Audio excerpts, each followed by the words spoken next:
Welcome to Rackets Biz, the only podcast that delivers data-driven insights into today's rackets industry. New clubs are opening consistently in the United States and all over the world. Some make it, some go out of business quickly.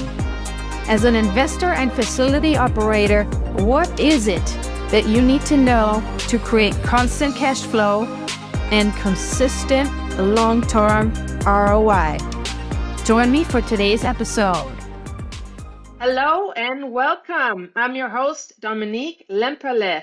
Today's guest is Justin Romero, the Executive Director of Pickleball at the USOP National Pickleball Center in Naples, Florida. Justin accepted his new role after 13 years as head pro and director of rackets at Ocean Reef Club, the #2 platinum club in the US. He has extensive programming and operational experience in both tennis and pickleball, and currently leads a staff of 14 pros and manages a total of 85 staff members. Justin and his wife Claudia have a son who just turned 1 today. Happy birthday, Damian, and welcome, Justin. Thank you. He's not talking yet, but he says thank you very much.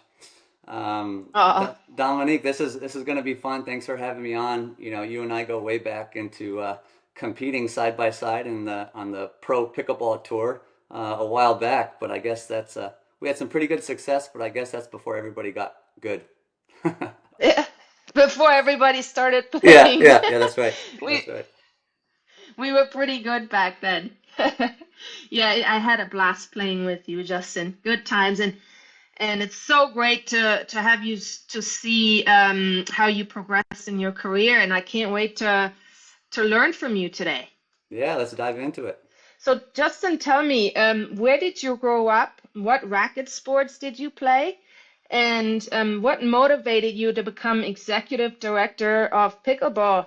Yeah, a little background is I grew up in Albuquerque, New Mexico. Much like most of us, I was fortunate enough to be a pretty good athlete. I played all the sports. Ended up gravitating more towards tennis. Fortunately, I did because it paid for my college and landed me a nice job afterwards. So tennis is the backbone of my career. How I got the job is really luck. I won't tell Brian Dillman this, but when I was applying for a job and I was coming out of college, I knew I wanted to coach and teach, and I always had a passion for it. And I was applying to everywhere and anywhere. And for some reason, when I did a Google search on tennis pro jobs, it let me in the USPTA website, even though I wasn't a USPTA member at the time. So there was some way where there was a glitch in the system and it let me in. So I went and I applied to about 50 job postings. I just went right down the line on the Find a Job website on the USPTA, and I was fortunate enough to apply for the one Ocean Reef Club. And I looked up Ocean Reef Club online. I said, "Wow, what a great club!" But I didn't get my hopes up. And Jim Morton, the previous director, called me. Says, "Justin, impressive resume. Let's talk." And he goes, "Look, this job is just for 3 months. I had somebody quit on me, and I need somebody to finish out the season." And I said, "Jim, I'm your guy. I'll do whatever you need me to do." And 3 months came and went. Long story short, I was there for 13 years under Jim Morton's mentorship, which I couldn't have asked for a better guy to learn from. And he's well known in the industry. He's been around for a long time. So kudos to him. I learned from him. I eventually got to take over the director of racket sports job at Ocean Reef, start the pickleball program there, and that was the start to my teaching career. And it's going. We're still rocking here, and I wasn't looking to leave Ocean Reef. I was I feel like at the pinnacle of my career, and coming over here to the National Pickleball Center in February, it's a growing step. It's a lot of learning along the way. It's something that I'm super excited about, and the ability to grow something really from the ground up. Obviously, everybody knows the Pickleball US Open, very prestigious, started in 2016. But to grow the day-to-day operations of the National Pickleball Center, really looking forward to it. Congrats, Justin. That's really exciting.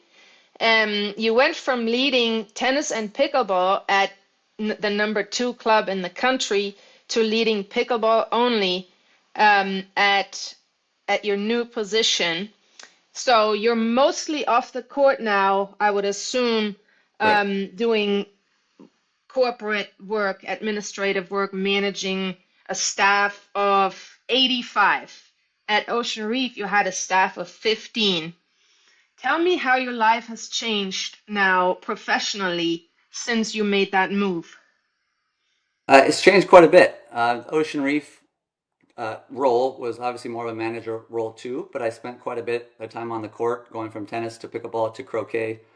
Um, but you asked me what I learned and what's different about it is you learn to find ways to be creative. Um, I'll give you an example. I'm a yes man. I like to tell people yes, and I hate telling people no. When I came to this role from a private club to private public facility, I get about 20 emails a day on folks wanting to bring their merchandise to the pro shop or run a charity tournament, and it's quite different going from that club to public facility scene. But you find ways to be creative. An example of that would be to you know I don't want banners, right? I want a clean look for the courts. I don't want my courts to look like a little league field. So I'm not trying to sell banner space for folks that want to come in and purchase a banner to hang on the courts. But finding creative ways to we have a beautiful window pane in front of our pro shop, making a community sponsor section to where folks can put their name very nicely in frosted lettering on the window pane, and that gives them the exposure because we have 7,500 members, and any given day during season we have about 1,500 people walking through the park to play pickleball. So finding creative ways to to keep finding creative ways to get the exposure that companies and brands are looking for. Describe the new responsibilities and the challenges that come with managing the operations on a daily basis, and what has really surprised you about this new role? Yeah, I mean, I gave the banner example. The challenges is telling people no, but like I said, trying to find creative ways to say yes and make it a win for everybody. One, they're getting exposure, and two, we're giving them the opportunity to get that exposure. Um, I guess what to your question is new responsibility that I have from a club to where I'm at now is working with the county. Fortunate enough, we have a very supportive county here, Collier County, and it's very nice to work with them. They're very supportive of what we do. But learning the ins and learning the ins and outs of working with them, and what they're trying to accomplish, working together to accomplish our goals and to ultimately make the best facility in the world. And I would assume working with a county is quite different from working at your previous role with very, very high income individuals at Ocean Reef Club. The dues were significantly different to the membership dues that they pay at your current job. Talk about that. How is it? How different is it dealing with people at your new role versus your old role?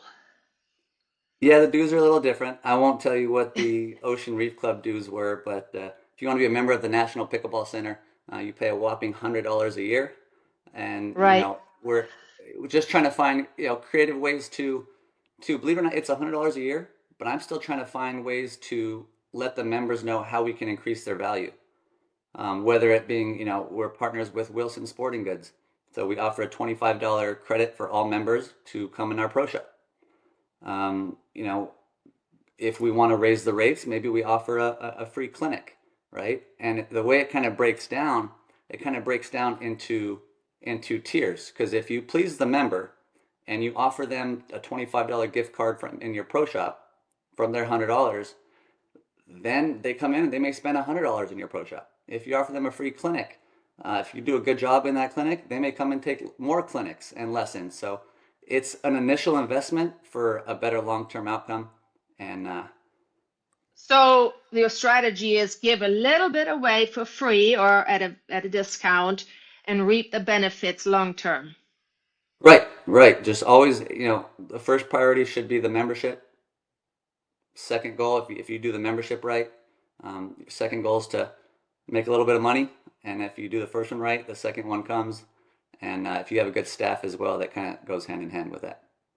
And you guys host the US Open every year in April with 3,500 players. It's massively busy.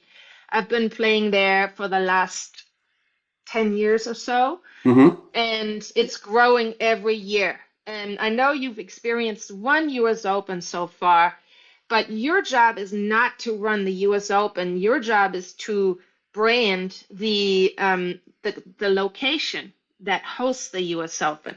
Tell me about that part. Yeah, so a little background on that, and we've been playing in the U.S. Open for quite some time.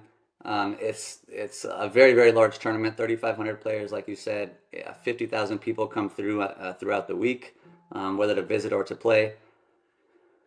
You know, the backstory is previously it was two separate ownerships. One ownership group owned the U.S. Open. The other ownership group called the Naples Pickleball Center. So new ownership came in, and by the way, these guys are sports guys. They get it. I'm super excited to learn from these guys and the way they think and the way they want to run things and their vision for what they have for the U.S. Open and for the National Pickleball Center is phenomenal. So I'm pretty excited about it. But it's really great because now we operate under one umbrella. So they bought both the U.S. Open and the National Pickleball Center. Was the Naples Pickleball Center rebranded to the National Pickleball Center? And we get to help each other out. So while my role is day-to-day operations of the National Pickleball Center, I am I'll be as supportive as I can to the U.S. Open. We all work together, whether it's for players or sponsorships, year-round exposure at the facility. We work together and we have a common goal in mind. So that's a good thing. And does the US Open rent the facility from you guys, or how does that work? We have a deal where we work together where no, we don't charge each other for rentals. No, the U.S. Open, we're under one umbrella, we're under one roof, and we help each other out that way. So, but the U.S. Open is played at the National Pickleball Center, which is located in East Naples Community Park in Naples. So it's kind of a one within another.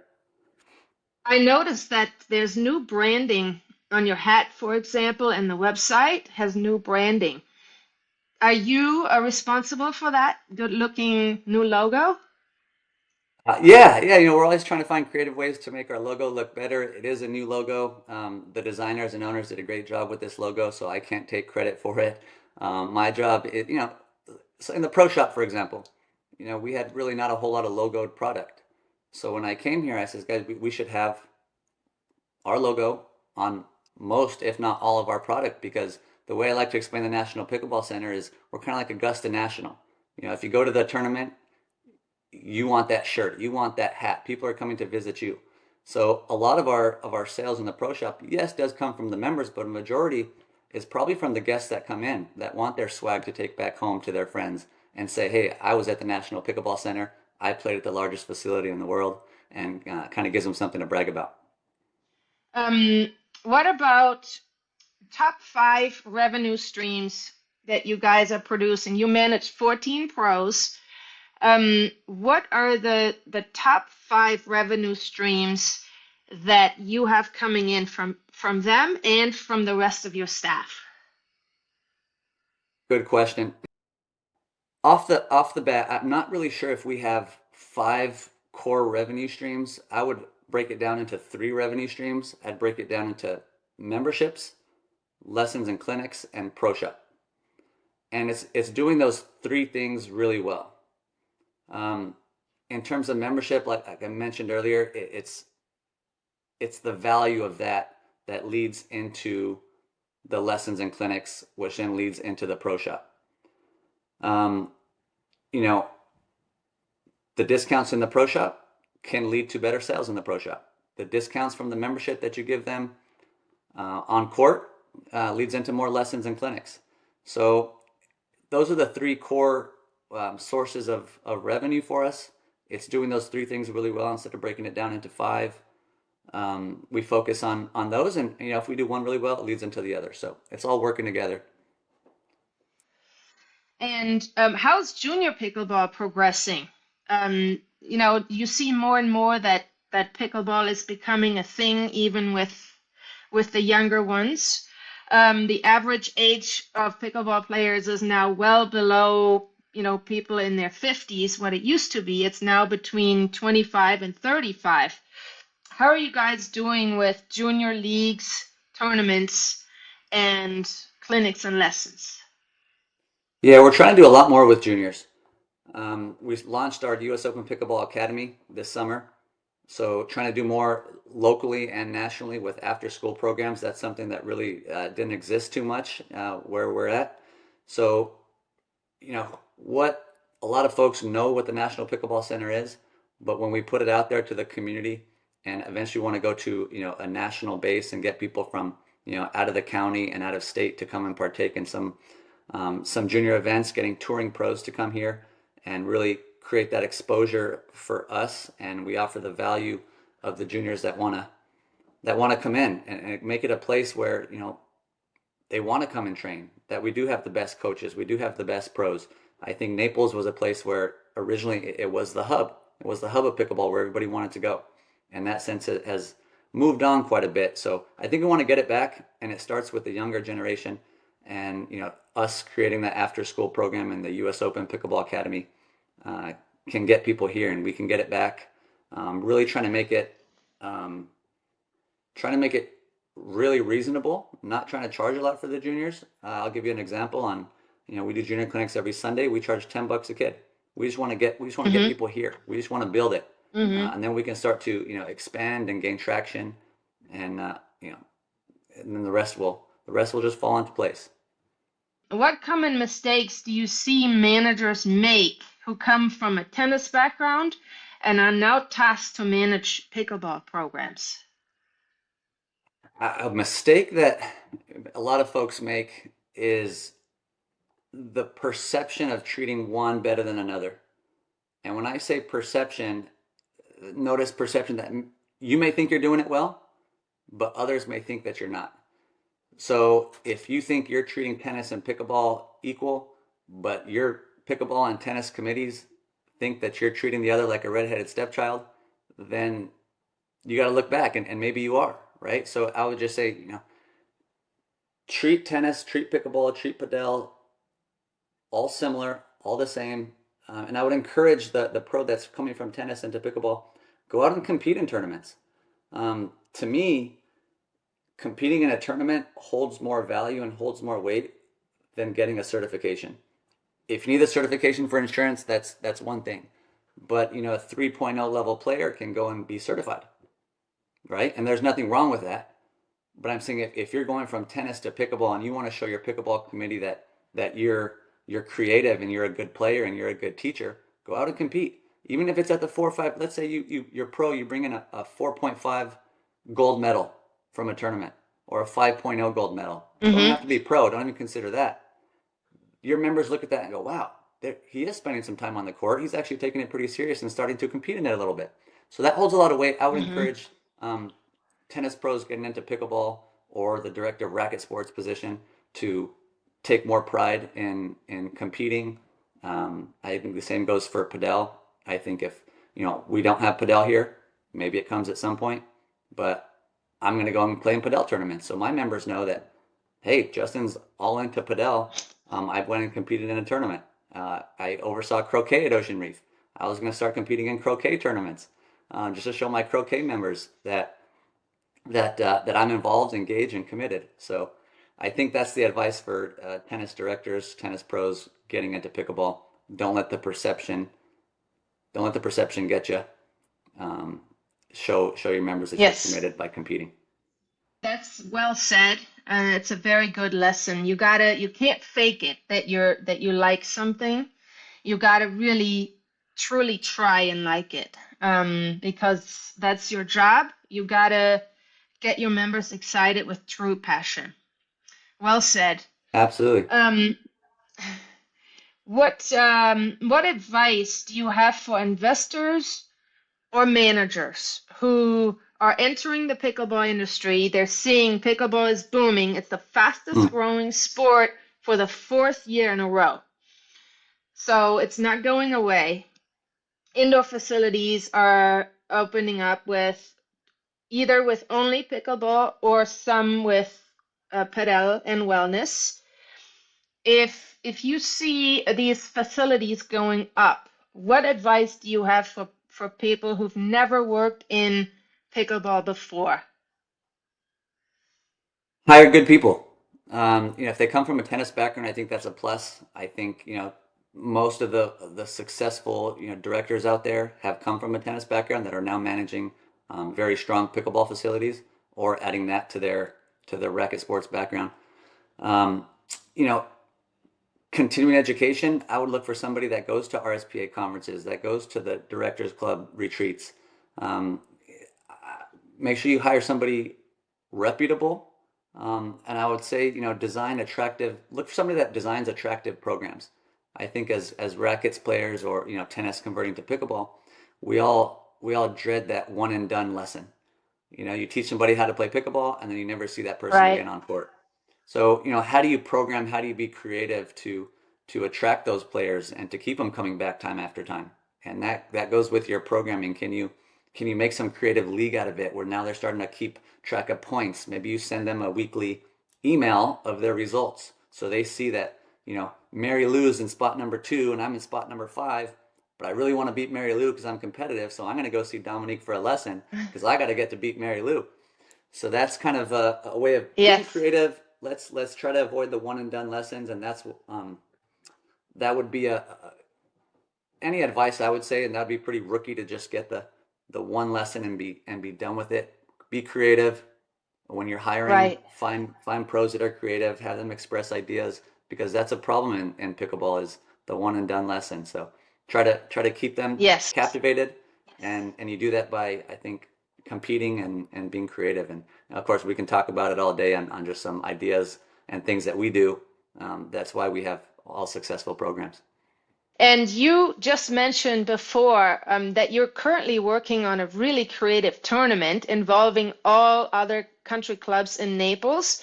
Can you explain that concept a little bit? And when is it? And how many clubs are you involving?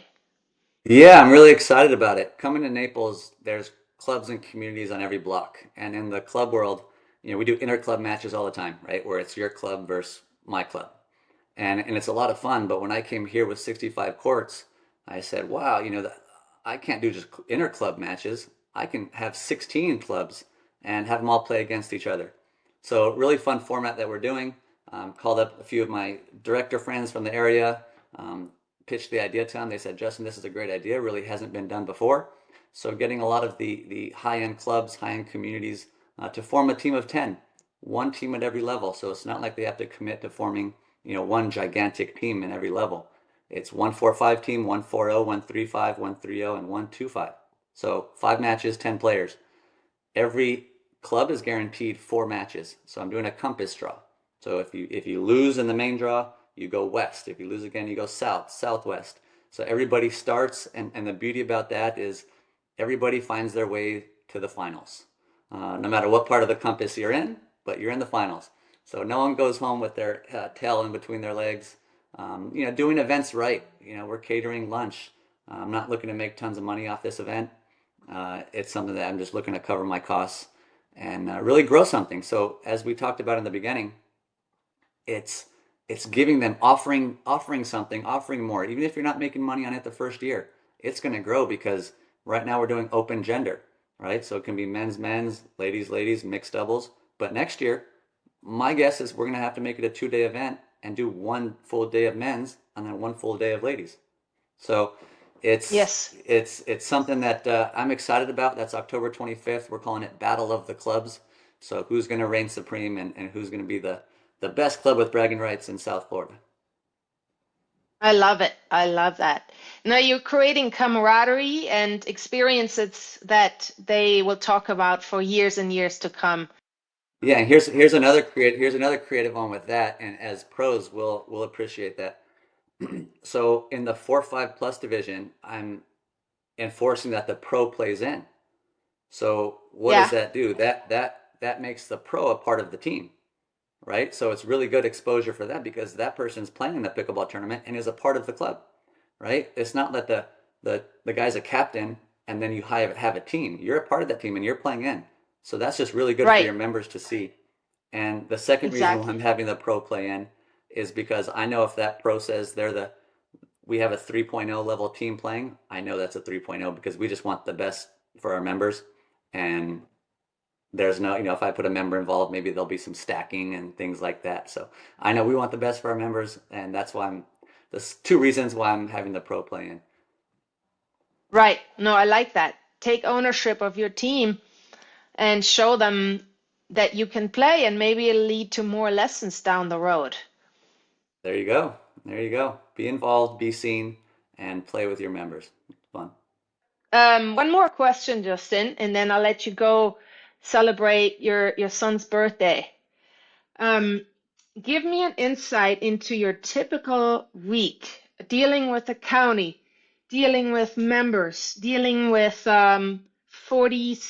65 65 courts. courts. Hmm. Yep. Give me a brief look into your typical week.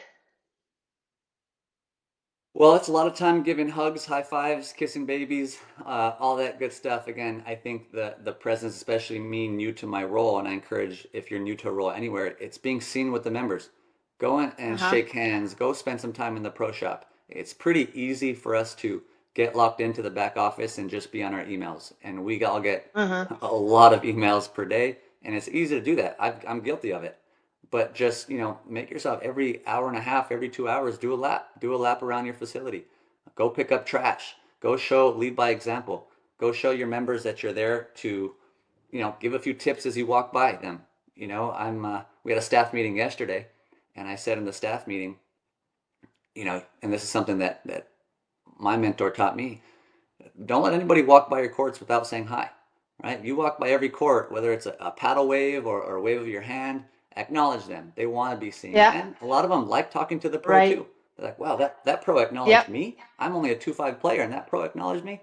So I think, do your Uh-huh. laps, say hi to people, pick up trash, lead by example, know your job, know your role, your responsibilities.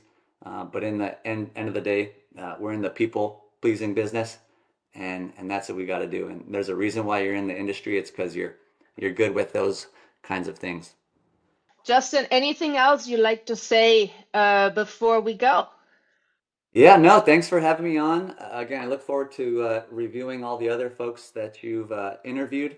I know it's some great insight. I think it's going to be really good for the industry. So kudos to you for doing this. I know it's been a goal and a dream of yours. So you're doing it. You're in your dream, and keep making all of Yep. us better. You just made us better. So thank you, Justin. Don't miss the next episode and subscribe to Rackets Biz on Apple Podcasts and Spotify. Like us on LinkedIn and Instagram. See you next week.